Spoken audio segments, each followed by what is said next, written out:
you know, reminiscent memory from Melee. With Game & Watch, maybe not like the best like back in the day, but let's be real. In Ultimate, that's a completely different story. Oh my god. Even in Smash 4, you could feel the power creep of this character. Like, toward the end of Smash 4, the character was picking up a little bit of pace, and there was characters and players bringing that character to the meta. And then in Smash Ultimate, they just hit the ground running.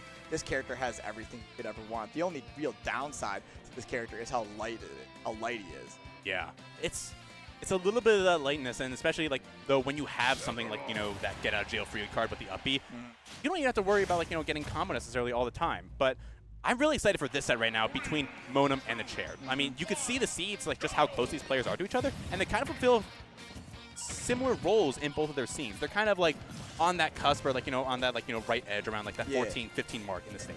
And both these players, they want to go on those long runs, if I know anything about these two. And knowing the chair, a.k.a. Oat, Oat is also scheduled for commentary, has been today. So knowing Oat, he will exceed his seed, and then they will cut into his commentary block because he has to play. That happens all the time. I don't know how he does it. He's just that He's just that multi-talented. But seeing early that this is still incredibly even as the seeds would suggest, as you were saying, and gonna see how this big swordsman of Sephiroth can keep this little flat man under pressure. Ooh, that's gonna get a kill at this early percent. I mean, you were talking about the lightness, you were talking about the way from Game & Watch, and it comes to fruition right about now. And Monem wants to prove with this, like, he's at 31 seed, might be a little bit higher, but both of these players, they might get a chance to go against our number 2 seed of the tournament. They want that opportunity. Oh yeah. And great start for Monem. That F tilt is going to do numbers. That move goes triple platinum for Sephiroth in every situation. That move is everything that Sephiroth needs on the ledge and more. And now that Wing is here, gonna have to deal with that extra jump of Sephiroth. Now Game & Watch on the ledge, pretty formidable foe, if I do say so myself. But getting yourself grabbed because of that bad on-shield option of Nair. It's the best one you got, but it's not that great. That little, like, large bit of the auto slash, that's so terrifying, like, in this matchup, because normally Oat, the chair, he loves to just, like, throw out that little turtle off stage, try to get, like, those early gives. But if you could just, like, time that Sephiroth auto slash in the perfect way, you basically, like, have a complete way to cover yourself. You get to kind of get out of that Game & Watch off-stage shenanigans, which I don't really say a lot about a lot of characters in this game. It's hard to do, especially with Game & Watch. He has a plethora of options for ledge guarding and ledge trapping. I know there's a difference, and I'm sorry if I'm getting it wrong all the time. But regardless, the wrong option there is just approaching Monem, because that up smash is going to clear this super quickly. We're looking at a 3-stock. You were talking about, like, approaching Monem be the wrong option, but O needs to, like, get something going if he wants to bring this game back. How else can I kick your butt if I'm not approaching you? He needs to get closer. Unfortunately, that is the only option. There we go. Got to cook up a little bit of something, but nah, there's that chair, but it will be no good. Yeah, there's that key, and going to finally take a stock for Oat. Dude, Oat was putting up the flags. I could tell it's not the white flag yet. He wants to keep this going. He wants to possibly bring this game back. And if there's one character I know that can do it, it's definitely Game & Watch. Sephiroth, because he has like that stock advantage, we saw the Wing having such an impact in that stock number 2, but it's barely just going to come out right now. Now, it's a terrifying situation. This is a character that is going to be able to kill Oat, kill Game & Watch, even now. Yeah, back air is certainly going to be the end of this game. Forward air, maybe. These high percents for Game & Watch get scarier and scarier, but now still keep it on the ledge. Yeah, I feel like Oat has figured out that the bacon, the chef, is the way to go in terms of ledge trapping. Didn't really, oh, nice tech, and we're going to get back to the ledge. Octo Slash breaking through. Oh, that's the perfect angle coming up from Monem. He wants to keep this Wing as much as possible because he might get it, like, again, like in the final set. But the thing with Game & Watch, you don't want to give Game & Watch anything, especially with this character Sephiroth. With how light he is, I mean, 50% is a down smash away, but also a back air away if you just want to kill this other light character. This is a battle of lightweights, I realize. Oh my gosh, yeah. It feels weird that calling Sephiroth a lightweight. He doesn't feel like he should be. No. But like Game & Watch, absolutely, he's a piece of paper. Sephiroth, like, that's a full-grown man. Like, that's a big dude. I mean, I know he's not like built or anything, but he's still like. I feel like he shouldn't be that light. No, that is a grown man almost like, 7 feet tall with that giant stick of iron or whatever that sword is made out of. How is he this light? And oh, we're switching characters. What? I can honestly see this, actually. This is so much worse. I don't know, man. Well, here's the thing.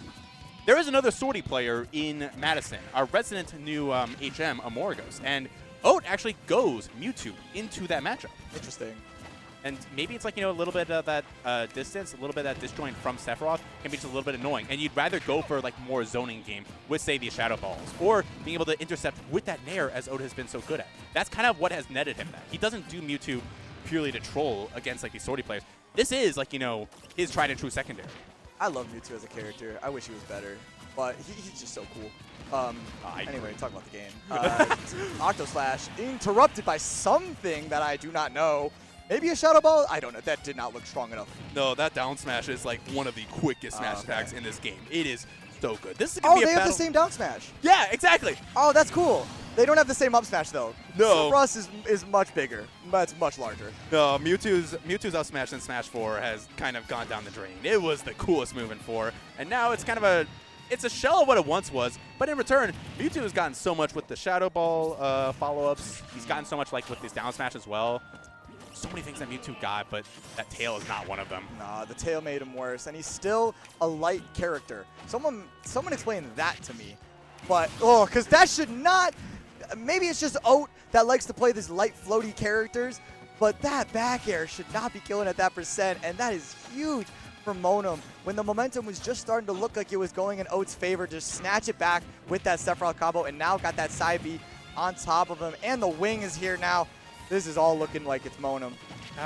It's all looking like it's Monem, and now you see Oat kind of like relaxing or going back into that little Shadow Ball mode. Another nice call on the air dodge.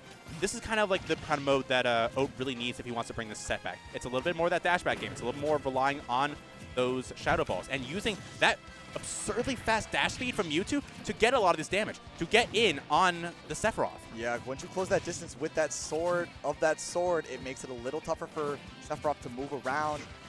Still poking well, catching that roll with the F tilt, and now on the ledge. Good spot dodge to get out of that situation, but the footstool?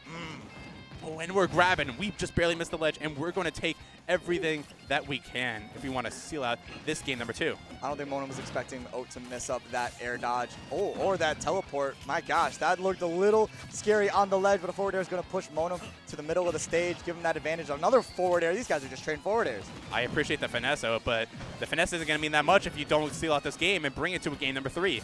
That's the thing about pulling out these secondaries. You got to make it worth it. You got to show that you can take this game. And I believe in the O Mewtwo. I know that he wants to as well. We need the crowd to believe into it. And drop in. The crowd will. The crowd, yep, there we go. The chair. Oat standing out of that chair and sticking it to Monem. Got that game back with the secondary. Like you said, if you go to secondary, you got to make it count.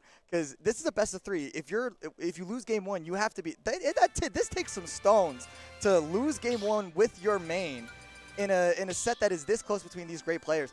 To lose game 1 with your main and have the confidence, just go, I'm going to go with my secondary. Yeah, there's always that question of, should I have? Or that retrospective of, should I have gone, my other character? Should I stick with this instead? But let's be real. What's a chair if not a cat to sit in the middle of it and just take up all the space? There you go. And this cat wants to basically just say, whoever's going to be sitting in that chair, Monem wants in this chair, and instead, that cat is just going to be taking it all for himself. Mewtwo takes up quite a bit of space despite his light frame.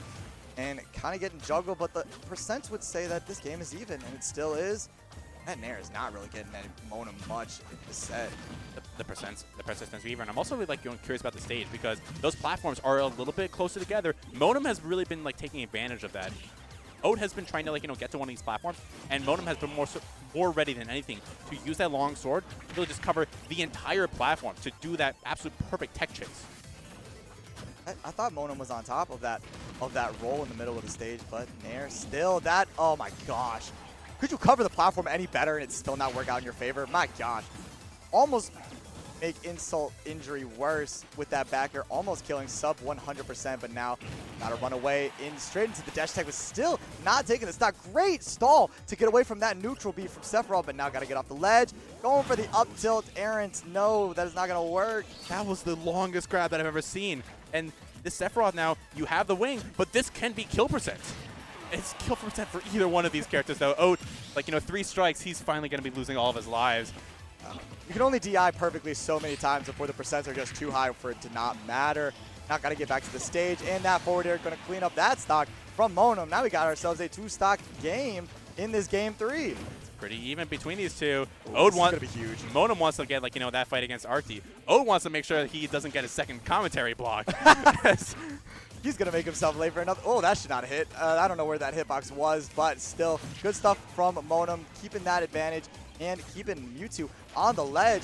Looking like they're running out of options, and certainly so. That up smash covered everything. Ode just cannot get down from here, and I see the appeal of the stage. You are basically always in that ledge trap situation. When you have that giant sword, when you have that up smash, you can cover absolutely everything. And Monem does not want to give Ode any chance to get back to that center stage whatsoever. Nah, every time that Ode gets back to the center of the stage, he's getting smacked. He's getting swatted away with that massive sword. And now looking at these last grasps of air, but still, incredible parry.